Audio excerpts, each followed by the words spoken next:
In a world where assumptions shape reality, sometimes the most powerful revelations come disguised as ordinary moments.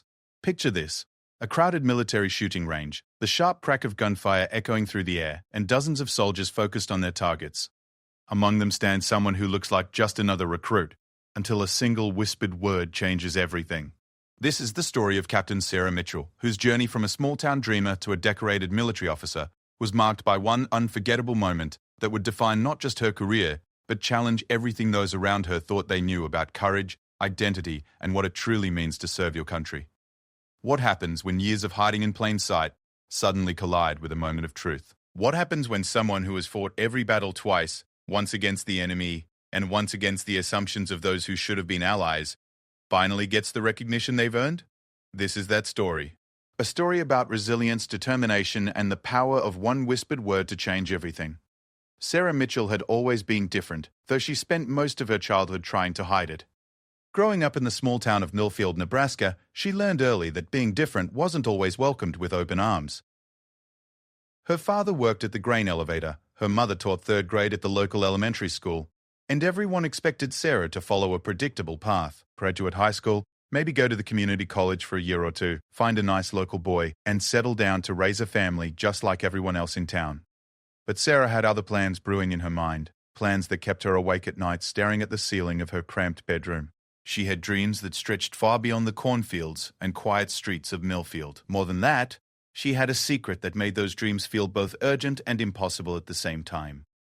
The secret had been with her for as long as she could remember. While other little girls played with dolls and dreamed of weddings, Sarah found herself drawn to action figures and military documentaries.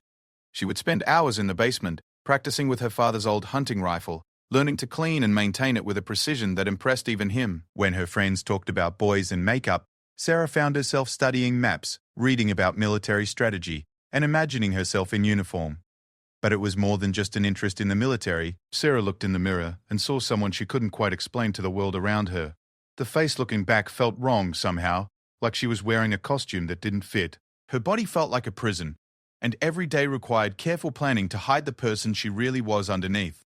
The turning point came during her junior year of high school. Sarah had been accepted to several colleges, including a prestigious university in the state capital. Her parents were proud, her teachers were impressed, and everyone assumed she would take the scholarship and pursue a degree in education or nursing, something appropriate for a young woman from Millfield. Instead, Sarah found herself standing in the Army recruiting office in the next town over, talking to Sergeant Martinez about enlistment options. She had driven there on a Tuesday afternoon when she was supposed to be in chemistry class, her hands shaking as she pushed open the glass door. Sergeant Martinez was a patient man who had seen all kinds of young people walk through his door over the years. Some came in full of bravado and left within an hour, when they learned what military service really entailed. Others came in uncertain, but left with a sense of purpose they had never felt before. Sarah fell into neither category. She sat across from his desk, answering his questions with a quiet intensity that caught his attention. When he asked why she wanted to join the army, she paused for a long moment before answering. "I want to serve my country," she said, which was true but incomplete. What she couldn't say was that she also wanted to disappear from the life that felt like it was suffocating her. She wanted to go somewhere where she could reinvent herself, where the expectations of Millfield couldn't follow her. The paperwork was more complicated than she had expected. There were forms to fill out, medical exams to schedule, and conversations with her parents that she dreaded more than any enemy fire she might face in the future. When she finally told her mother and father about her decision, the kitchen fell silent except for the ticking of the old clock on the wall, her mother cried. Her father sat in stunned silence for nearly 10 minutes before asking if she was sure this was what she wanted. Sarah nodded, though part of her felt like she was lying. She wasn't sure about anything except that she couldn't stay in Millfield pretending to be someone she wasn't for another day. The months leading up to basic training were filled with preparation. Sarah started running every morning before school, building up her endurance on the gravel roads that surrounded her town. She practiced push-ups and sit-ups in her bedroom, studied military terminology, and tried to prepare mentally for what was coming. But nothing could have prepared her for the reality of leaving everything familiar behind. The night before she left for Fort Benning, Sarah lay in her childhood bed one last time, listening to the sounds of her parents moving around the house. Her mother had made her favorite dinner, pot roast with carrots and potatoes, and they had all tried to act like this was just a temporary goodbye. Sarah knew better. She was leaving Sarah from Millfield behind forever. The person who would come back from the army, if they came back at all, would be someone entirely different. The bus ride to Fort Benning took 14 hours, with stops in small towns that looked just like Millfield. Sarah pressed her face to the window and watched America scroll past, each mile taking her further from everything she had known and closer to everything she hoped to become. She carried 2 bags, a few $100s her parents had given her, and a heart full of determination mixed with terror. Basic training was designed to break down civilian habits and build up military ones. For Sarah, it served an additional purpose. It gave her permission to cut her hair short, to build muscle, to speak with authority, and to develop the kind of confidence that she had never been allowed to show in Millfield. Drill Sergeant Williams was a 20-year veteran who had seen every type of recruit imaginable. He was tough but fair, demanding excellence from everyone who stepped into his domain. Sarah threw herself into every challenge he presented, from physical fitness tests to weapons training to tactical exercises. She excelled in ways that surprised even herself. Her marksmanship scores were among the highest in her class. Her leadership abilities emerged during group exercises, and her fellow recruits began looking to her for guidance even when she wasn't officially in charge. Most importantly, she began to feel like herself for the first time in her life. The transformation wasn't just physical, though. The months of intense training had certainly changed her body. It was deeper than that. Sarah was learning to carry herself with the bearing of a soldier, to speak with the voice of someone who expected to be listened to, and to make decisions with the confidence of someone who had been tested and proven capable. Her drill instructors noticed, during one particularly challenging field exercise, Sarah had taken charge when the designated team leader panicked under pressure. She had rallied her squad, developed a strategy for completing their mission, and executed it flawlessly despite difficult conditions and equipment failures. Sergeant Williams pulled her aside after the exercise. "Mitchell," he said, using the sharp tone that all drill sergeants perfected, "you've got something special. Have you thought about what you want to do after basic?" Sarah had thought about it constantly. She wanted to stay in the army, to build a career in service, but she also wanted to specialize in something that would challenge her and utilize her growing skills. She had been reading about military intelligence, special operations, and other fields that would allow her to grow as a soldier and as a person. "I want to make this my career, Sergeant," she replied. "I want to go as far as I can." Sergeant Williams nodded approvingly. "Then you need to start thinking about officer training. You've got the leadership ability, and your test scores are high enough. Have you considered applying for officer candidate school?" The suggestion hit Sarah like a revelation. She had been focused on succeeding in basic training and hadn't thought much beyond that immediate goal. But the idea of becoming an officer, of having the authority and responsibility that came with leadership, appealed to everything she had discovered about herself during these transformative months. That night, she lay in her bunk thinking about the possibility. Around her, other recruits snored and shifted in their sleep, exhausted from another day of intense training. Sarah stared at the ceiling and imagined herself with lieutenant's bars on her uniform, leading soldiers, making decisions that mattered, building the kind of career she had only dreamed of back in Millfield. The weeks that followed were filled with preparation for graduation and decisions about her future. Sarah applied for officer candidate school and was accepted based on her performance in basic training and her scores on the required tests. Her parents drove down for her graduation ceremony, and she could see the pride and amazement in their eyes as they watched her receive recognition for her achievements. But even as she celebrated this milestone, Sarah knew it was only the beginning. Officer candidate school would bring new challenges, new opportunities to prove herself, and new tests of the person she was becoming. She had left Millfield as someone running from who she was, but she was beginning to understand that she might have actually been running toward who she was meant to be all along. The girl who had spent years hiding her true self was slowly disappearing, replaced by a soldier who was learning to stand tall, speak with authority, and lead with confidence. Sarah Mitchell was becoming the person she had always known she could be, even when the world around her couldn't see it. Officer candidate school at Fort Benning was a different kind of challenge entirely. Where basic training had been about breaking down civilian habits and building military ones, OCS was about developing leadership under the most intense pressure imaginable. Sarah found herself competing with some of the brightest and most motivated people she had ever met, all of them fighting for the chance to earn their commission as officers in the United States Army. The program was designed to push candidates beyond their perceived limits. Sarah would wake up at 0430 every morning for physical training that left her muscles screaming and her lungs burning. Then came classes on military law, tactics, leadership theory, and dozens of other subjects that officers needed to master. The days stretched from before dawn until well past sunset, filled with inspections, evaluations, and constant pressure. But Sarah thrived in this environment in ways that surprised even her instructors. While other candidates struggled with the academic load, she absorbed the material like a sponge. When others cracked under the pressure of leadership exercises, she stepped forward with calm authority. During field training exercises that simulated combat conditions, she demonstrated tactical thinking that impressed seasoned veterans. Captain Rodriguez, one of her instructors, began taking special notice of Sarah's performance. During a particularly complex training scenario, Sarah had been given command of a squad tasked with securing a strategic position while under simulated enemy fire. Other candidates had approached the problem with textbook solutions that worked on paper but fell apart under pressure. Sarah had done something different. She had studied the terrain, assessed her personnel, and developed a plan that used unconventional tactics to achieve the objective with minimal risk to her team. When the exercise was over and the instructors were conducting their after-action review, Captain Rodriguez asked her to explain her decision-making process. "The book solution would have worked," Sarah said, standing at attention as she addressed the group. "But it would have cost us casualties we couldn't afford. I looked at what we actually had available and figured out how to use it more effectively." Captain Rodriguez nodded approvingly. Candidate Mitchell has demonstrated something crucial here. Leadership isn't about memorizing the manual. It's about adapting to conditions and making decisions that achieve the mission while taking care of your people. These moments of recognition meant more to Sarah than she could express. For the first time in her life, she was being seen and valued for the qualities that made her different rather than being told to hide them. The confidence she had begun building in basic training continued to grow, and she began to see herself not just as someone trying to fit into the army, but as someone who was meant to be there. The transformation wasn't just professional.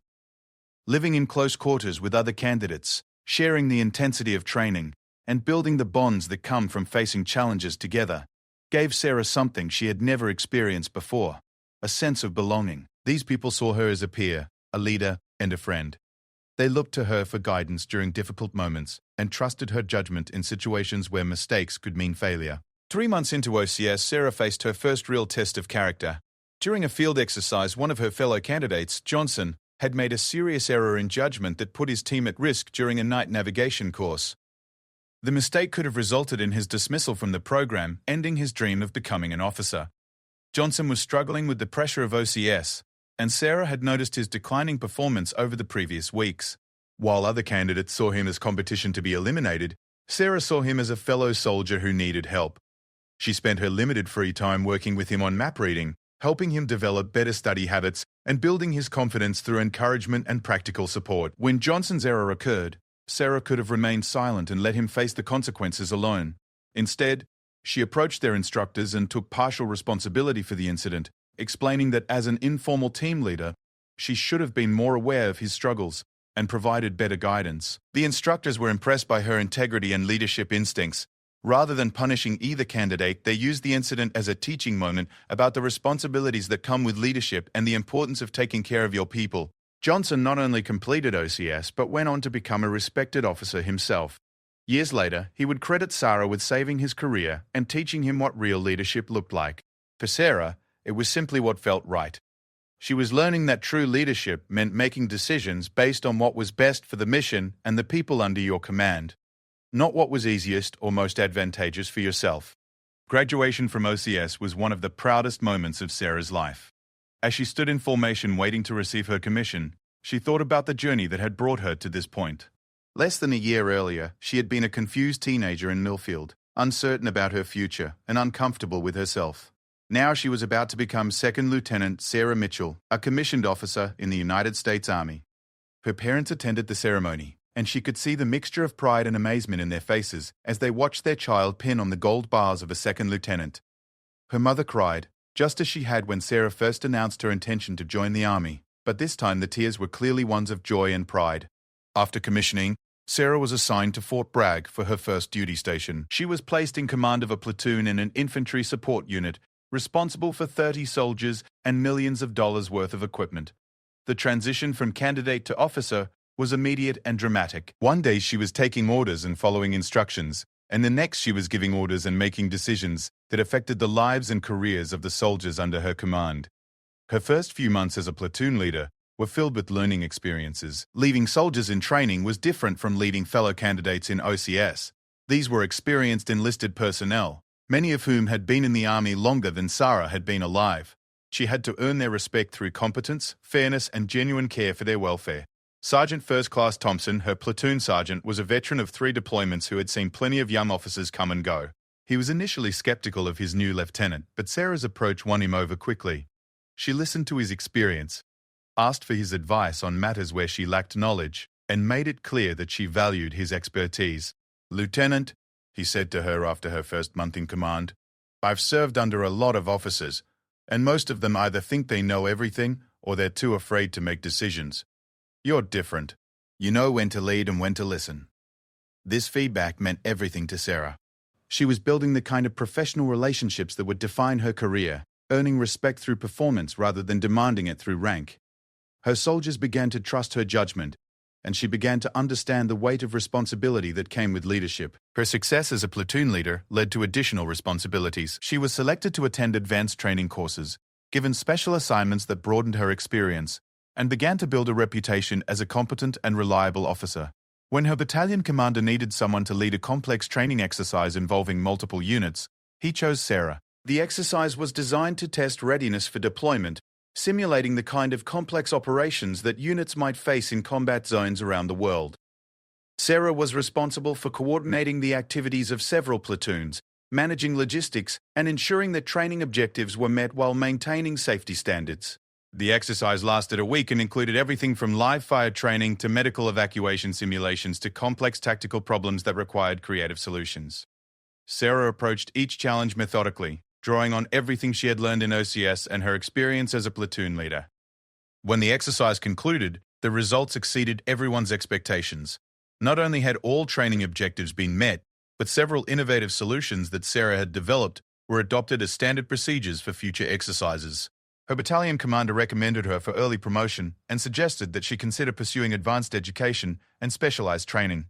The recommendation led to Sarah's acceptance into the Military Intelligence Officer Basic Course, a career field that would utilize her analytical abilities and provide opportunities for advancement that might not have been available in other branches. The course was challenging, requiring her to master everything from foreign languages to advanced technology to intelligence analysis techniques. But the most significant change wasn't in her technical skills or professional knowledge.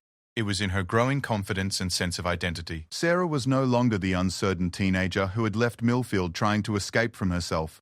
She was becoming a leader, a professional, and a person comfortable with who she was and what she could achieve.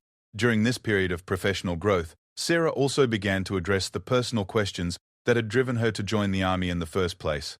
The confidence she was building as a soldier began to extend to other areas of her life. She started to imagine a future where she could be completely authentic, not just in her professional identity, but in every aspect of who she was. The process wasn't simple or quick. Military culture in the early 2000s was still evolving on many social issues, and Sarah knew that being completely open about her identity could have professional consequences.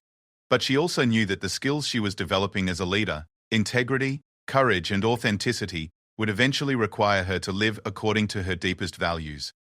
As she prepared for her first deployment, Sarah reflected on how much she had changed since leaving Nebraska. She had become the kind of person she had always wanted to be: competent, confident, and respected. But she also knew that her greatest challenges still lay ahead, both as a soldier and as a person trying to live authentically in a world that wasn't always ready to accept difference. Sarah's first deployment came 18 months after her commissioning, when her unit was tasked with supporting operations in Afghanistan. The transition from training exercises to real-world operations was immediate and intense. Within hours of arriving at Forward Operating Base Chapman, she was briefed on intelligence requirements, threat assessments, and the complex political and military situation that would define her next 12 months. Afghanistan in 2003 was a place where theoretical knowledge met brutal reality. Sarah's role as an intelligence officer required her to analyze information from multiple sources, brief commanders on enemy activities, and make recommendations that could mean the difference between life and death for the soldiers under her command. The weight of this responsibility was unlike anything she had experienced during training. Her first major assignment involved establishing intelligence collection protocols for a remote outpost that had been experiencing increased enemy activity. The outpost was located in a valley that served as a crucial supply route, making it a natural target for insurgent attacks. Sarah's job was to develop a comprehensive picture of enemy capabilities and intentions in the area. The work required her to coordinate with local Afghan forces, manage a network of informants, and analyze everything from intercepted communications to patrol reports to satellite imagery. She worked 18-hour days, fueled by coffee and adrenaline, building the kind of detailed intelligence picture that could keep her fellow soldiers alive. Her breakthrough came during her third week at the outpost. While analyzing patrol reports, she noticed a pattern in the timing and location of enemy contacts that suggested a level of coordination that hadn't been previously recognized. Working with her team of analysts, she developed a theory about enemy movement patterns that predicted where the next attack might occur. When she briefed her findings to the battalion commander, Colonel Harris, he was initially skeptical. The pattern Sarah had identified contradicted conventional wisdom about how insurgent forces operated in the region. But her analysis was thorough, her logic was sound, and her confidence was compelling. "Lieutenant Mitchell," Colonel Harris said after reviewing her briefing materials, "if you're right about this, it changes how we approach security for the entire valley. If you're wrong, we could be putting people at risk based on faulty intelligence." Sarah understood the stakes. "Sir, I've checked and rechecked the data. The pattern is there, and it's consistent. I recommend we adjust patrol schedules and position assets based on this analysis." Colonel Harris made the decision to implement Sarah's recommendations on a trial basis. Within a week, her predictions proved accurate. A planned ambush was detected and disrupted before it could be executed, preventing what could have been significant casualties. More importantly, the intelligence she had developed led to the capture of several key insurgent leaders and the disruption of their operational network. The success established Sarah's reputation as an officer whose judgment could be trusted in life-and-death situations. It also brought her to the attention of higher-level commanders, who were looking for capable officers to take on increasingly complex assignments. Her next major challenge came when she was assigned to work with a joint task force conducting operations across multiple provinces. The assignment required her to coordinate intelligence activities between American forces, NATO allies, and Afghan security forces, each with their own procedures, capabilities, and cultural approaches to intelligence gathering. The complexity was staggering. Sarah had to navigate language barriers, cultural differences, and competing organizational priorities, while maintaining the high standard of intelligence support that combat operations required. She spent countless hours building relationships with counterparts from different nations and services, learning their strengths and limitations, and finding ways to integrate their capabilities into a coherent whole. One of her most challenging assignments during this period involves supporting a special operations mission to capture a high-value target in a remote mountain region. The operation required precise intelligence on enemy locations, capabilities, and likely responses to various courses of action. Any mistakes in analysis or communication could result in the loss of American lives or the failure of a mission that had taken months to plan. Sarah worked around the clock for a week, coordinating with intelligence assets ranging from human sources to satellite surveillance to electronic intercepts. She built a comprehensive picture of the target area that included everything from the layout of buildings to the number of guards to escape routes that the target might use if the operation was compromised. The night of the operation, she was positioned in the command center, monitoring communications and providing real-time intelligence updates to the assault team. As the operation unfolded, she tracked the movement of friendly forces, identified potential threats, and provided critical information that allowed the mission commander to adjust tactics based on changing conditions. The operation was a complete success. The target was captured without casualties, and intelligence recovered during the raid led to follow-up operations that significantly disrupted enemy activities in the region. Sarah's role in the success was recognized with a Bronze Star Medal, one of the highest decorations that could be awarded for her type of service. But the professional success came with personal costs that were becoming harder to ignore. The intensity of deployment operations left little time for introspection, but during quiet moments, Sarah found herself thinking about the person she was becoming and the person she wanted to be. The confidence and authenticity she had developed as a soldier were making it harder to compartmentalize other aspects of her identity. The issue came to a head during her 8th month in Afghanistan. Sarah had been working closely with Captain Jennifer Walsh, a medical officer who had become both a professional colleague and a close friend. Jennifer was someone who saw beyond military rank and professional responsibilities to the person underneath, and her friendship provided Sarah with a kind of emotional support she hadn't experienced since joining the army. During a conversation one evening after a particularly difficult day, Jennifer asked Sarah about her life before the army, her family, and her plans for the future. The questions were innocent enough, but they touched on areas that Sarah had been avoiding for years. "Sometimes I feel like I've been running from something my whole life," Sarah found herself saying, surprising herself with the honesty of the admission. "The army has given me a chance to become the person I always wanted to be professionally, But there are other parts of my life that I haven't figured out yet. Jennifer listened without judgment, offering the kind of understanding friendship that allowed Sarah to begin exploring questions she had been avoiding. Over the course of several conversations, Sarah began to articulate feelings and thoughts that she had kept buried since her teenage years in Millfield.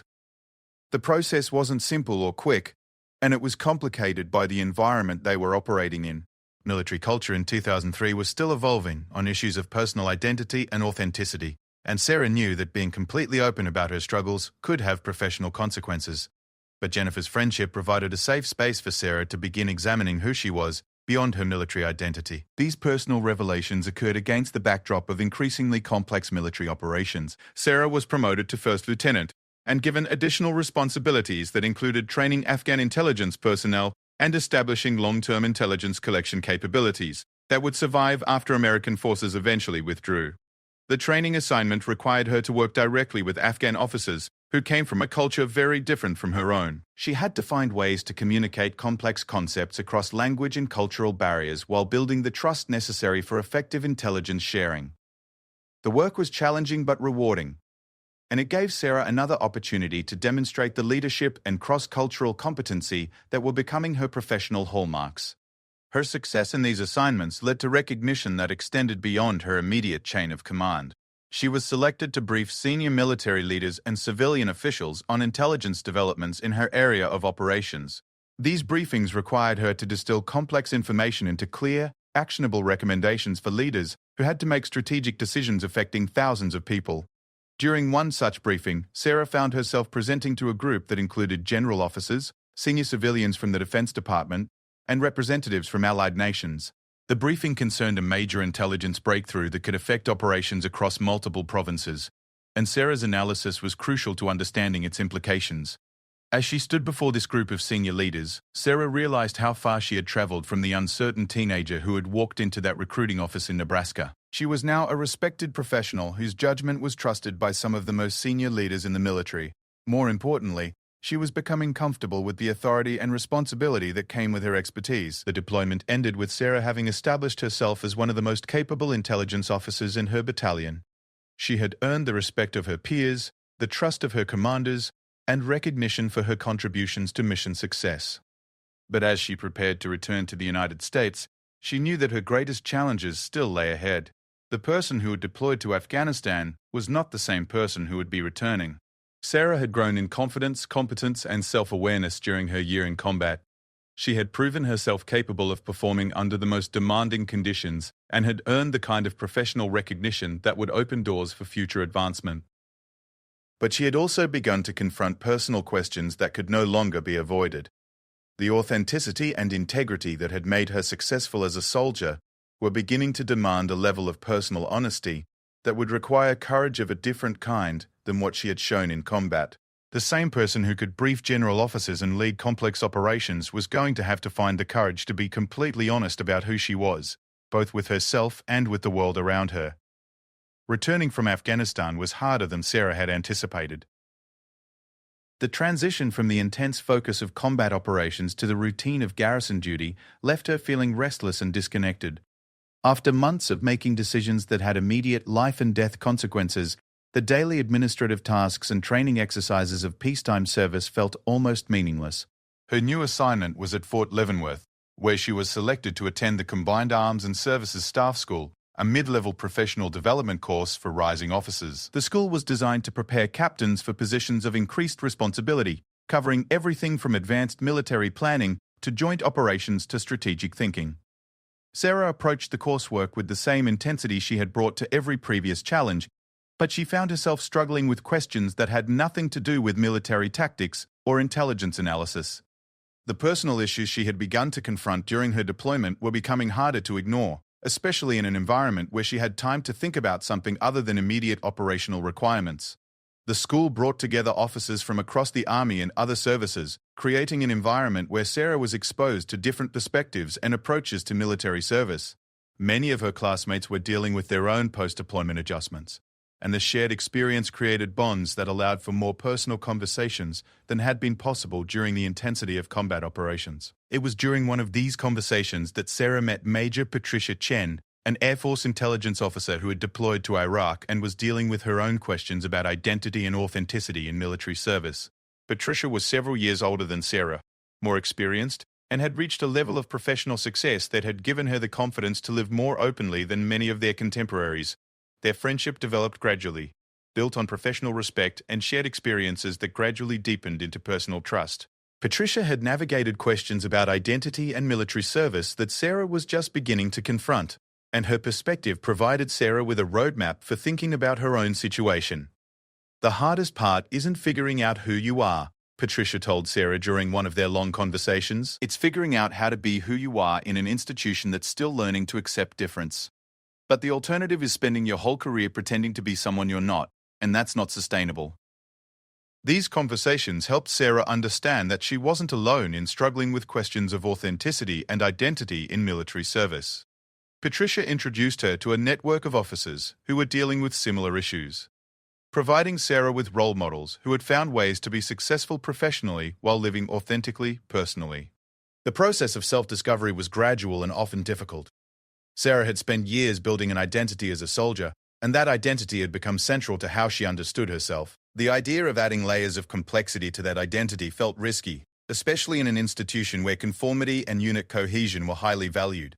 But the same analytical skills that had made Sarah successful as an intelligence officer helped her work through these personal questions systematically. She began to understand that authenticity wasn't about abandoning her military identity, but about integrating all aspects of who she was into a coherent whole. The breakthrough came during a field exercise in her final month at Leavenworth. Sarah was serving as the intelligence officer for a simulated battalion headquarters, responsible for providing intelligence support for a complex training scenario that involved multiple units and realistic enemy forces. The exercise was designed to test everything she had learnt during the school, and Sarah approached it with the same methodical preparation that had characterized her approach to real-world operations in Afghanistan. But during the planning phase, she found herself working with Captain Mark Rodriguez, a logistics officer who was struggling with aspects of the scenario that fell outside his area of expertise. Sarah could have focused solely on her own responsibilities and let Mark figure out his problems on his own. Instead, she took the time to help him understand the intelligence picture and how it related to his logistical planning. Her assistance not only improved his performance but led to innovative solutions that enhanced the overall effectiveness of their simulated headquarters. After the exercise, their instructor, Lieutenant Colonel Williams, pulled Sarah aside for a private conversation. "Captain Mitchell," he said, using the rank she had been promoted to during her time at the school, "I've been watching your performance throughout this course, and I want to talk to you about your career progression." The conversation that followed was one of the most important of Sarah's military career. Lieutenant Colonel Williams had identified Sarah as having the potential for senior leadership positions, but he also recognized that such advancement would require her to develop skills and experiences beyond pure technical competence. "You have the analytical abilities and tactical knowledge to succeed at higher levels," he told her. "But the most successful senior officers are those who can inspire others, build teams, and lead through influence rather than just authority. You've shown flashes of that ability, but I think you need to become more comfortable with being yourself as a leader." The feedback was insightful and challenging. Lieutenant Colonel Williams was essentially telling Sarah that her greatest strength as a leader might come from embracing the very authenticity that she had been afraid would limit her career options. The conversation planted seeds that would continue to grow over the following months and years. After graduating from the staff school, Sarah was assigned to the Pentagon, where she would serve as a staff officer in the Intelligence Directorate. The assignment was both an honor and a challenge, providing her with exposure to strategic-level decision-making while requiring her to navigate the complex bureaucracy of the Department of Defense. Her first assignment involved supporting intelligence assessments for ongoing operations in both Iraq and Afghanistan. The work required her to synthesize information from multiple sources and theaters, providing senior leaders with the strategic intelligence they needed to make decisions about resource allocation, force deployment, and operational priorities. The Pentagon environment was unlike anything Sarah had experienced during her previous assignments. Instead of the clear hierarchies and straightforward mission focus of tactical units, she found herself working in an environment where multiple agencies, services, and civilian organizations competed for influence and resources. Sarah's analytical skills served her well in this environment, but she also had to develop new abilities in communication, negotiation, and bureaucratic navigation. She learned to build coalitions, manage competing interests, and present complex information to audiences, with varying levels of technical knowledge and different organizational priorities. Her success in these assignments led to increasing recognition and responsibility. She was selected to brief senior civilian officials, represent her directorate in interagency meetings, and contribute to strategic planning documents that would guide military operations for years to come. But the professional success came with personal costs that were becoming harder to ignore. The long hours and high-pressure environment of the Pentagon left little time for personal relationships or self-reflection. Sarah found herself living a life that was professionally fulfilling but personally isolating. The situation reached a crisis point during her second year at the Pentagon. Sarah had been working on a major intelligence assessment that required her to coordinate with analysts from multiple agencies and services. The project was high-profile and politically sensitive, with implications for policy decisions at the highest levels of government. During one of the coordination meetings, Sarah found herself in disagreement with a senior analyst from another agency who was pushing for conclusions that she felt weren't supported by the available evidence. The disagreement escalated into a heated discussion that required intervention from their respective supervisors. After the meeting, Sarah's supervisor, Colonel Thompson, asked to speak with her privately. She expected to be criticized for her handling of the disagreement, but instead, Colonel Thompson surprised her with his feedback. "Captain Mitchell," he said, "I've been watching your work for the past 2 years, and I have to tell you that you're one of the most capable officers I've worked with. But I'm also concerned about you personally. You seem to be holding something back, and I think it's limiting your effectiveness as a leader." The conversation that followed was one of the most honest and supportive that Sarah had experienced with the senior officer. Everybody was aggrieved by the senior officer. Colonel Thompson had recognized that Sarah was struggling with issues that went beyond professional development, and he encouraged her to seek help in addressing them. "The Army is changing," he told her. "We're learning to value diversity and authenticity in ways that weren't possible when I was coming up through the ranks. You don't have to choose between being successful and being yourself." The encouragement from Colonel Thompson gave Sarah the confidence to begin addressing the personal issues she had been avoiding. She began seeing a counselor who specialized in helping military personnel deal with identity and authenticity issues, and she started the long process of integrating all aspects of who she was into a coherent sense of self. The process wasn't easy or quick, but it was transformative. As Sarah became more comfortable with herself personally, she found that her professional effectiveness improved as well. She began to lead with greater authenticity, communicate with more confidence, and build stronger relationships with colleagues and subordinates. The change didn't go unnoticed. Sarah's performance evaluations improved, she was selected for increasingly challenging assignments, and her reputation as a leader began to extend beyond her immediate work environment. More importantly, she began to feel like the person she had always wanted to be, both professionally and personally. As her tour at the Pentagon neared its end, Sarah was selected for promotion to major and offered several attractive assignment options for her next position. But more significantly, she was beginning to envision a future where she could serve with complete authenticity, bringing all of her abilities and experiences to bear in service of her country and her fellow soldiers. Major Sarah Mitchell's assignment to Fort Carson came at a pivotal moment in both her personal journey and her military career. She was selected to serve as the executive officer of an intelligence battalion, a position that would test all of the leadership and technical skills she had developed over nearly a decade of service. More importantly, it was an assignment that would give her the opportunity to lead as her authentic self for the first time in her career. The battalion she joined was preparing for deployment to Iraq, and Sarah's role involved everything from training oversight to personnel management to operational planning. She was responsible for the day-to-day operations of a unit with over 400 soldiers, managing everything from equipment readiness to family support programs to pre-deployment training requirements. The challenges were immediate and complex. The unit had recently returned from a previous deployment and was dealing with the typical post-deployment issues that affected military families. Some soldiers were struggling with reintegration, others were dealing with injuries or trauma from their previous service, and many were facing the stress of preparing for another separation from their families. Sarah approached these challenges with the same methodical analysis she had applied to intelligence problems, but she also brought something new to her leadership style. The personal growth she had experienced during her time at the Pentagon had given her greater empathy and emotional intelligence, allowing her to connect with soldiers in ways that went beyond traditional command relationships. Her first major test came when one of the battalion's companies experienced a crisis in leadership. The company commander had been relieved for misconduct, and the unit was struggling with low morale and declining performance. Sarah was tasked with temporarily taking command of the company while a permanent replacement was identified and preparing them for deployment. The situation required her to quickly assess the company's problems, develop solutions that would restore unit cohesion, and implement changes that would improve performance. But it also required her to demonstrate the kind of authentic leadership that could inspire soldiers who had lost confidence in their chain of command. Sarah's approach was direct and honest. She met with small groups of soldiers, listened to their concerns without judgment, and developed solutions that addressed both immediate problems and underlying issues. She established clear expectations, provided consistent feedback, and demonstrated through her actions that she was committed to their success, both as soldiers and as individuals. The transformation was remarkable. Within weeks, the company's performance improved dramatically, morale increased, and soldiers began to demonstrate the kind of unit pride that had been missing since the leadership crisis began. Sarah's success in turning around the company established her reputation as a leader who could handle difficult situations and inspire excellence in others. But the most significant test of her leadership was still to come. As the battalion's deployment date approached, Sarah was faced with a situation that would require her to demonstrate courage of a different kind than what she had shown in combat or in managing organizational challenges.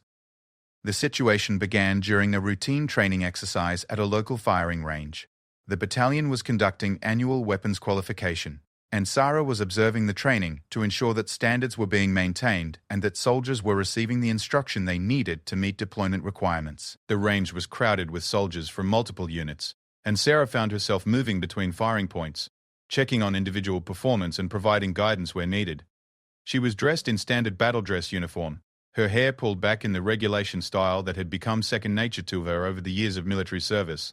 As she worked her way down the firing line, Sarah noticed Colonel Patricia Hawkins, the post's deputy commanding general, observing training from a position near the range tower.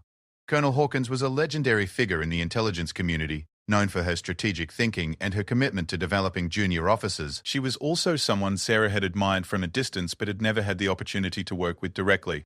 Sarah continued her supervision of the training, unaware that Colonel Hawkins was watching her interactions with the soldiers under her command.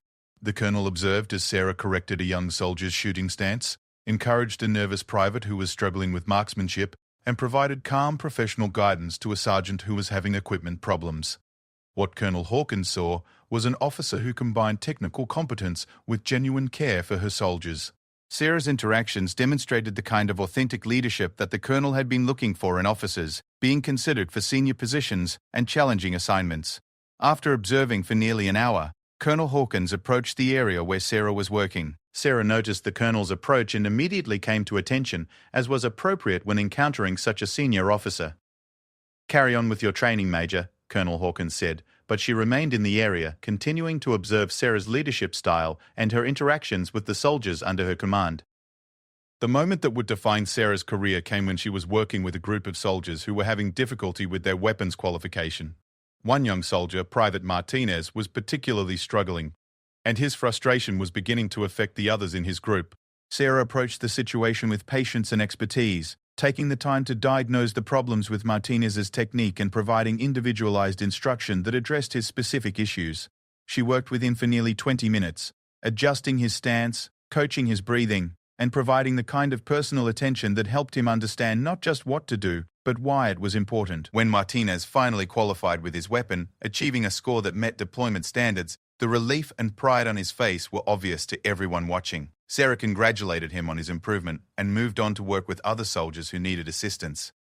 Colonel Hawkins had watched the entire interaction, and she was impressed not just by Sarah's technical knowledge, but by her leadership approach. The colonel saw an officer who understood that developing soldiers required more than just giving orders. It required investing in their success as individuals. As the training session concluded and soldiers began cleaning their weapons and preparing to leave the range, Colonel Hawkins approached Sarah for a conversation. Sarah came to attention again, uncertain what the colonel wanted to discuss.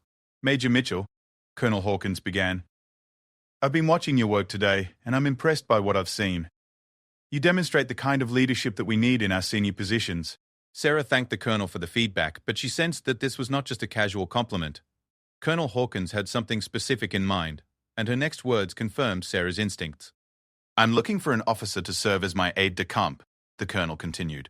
"It's a position that requires someone who can represent me in various settings, coordinate complex schedules, and provide the kind of staff support that senior commanders need. Based on what I've observed today, I think you might be exactly what I'm looking for."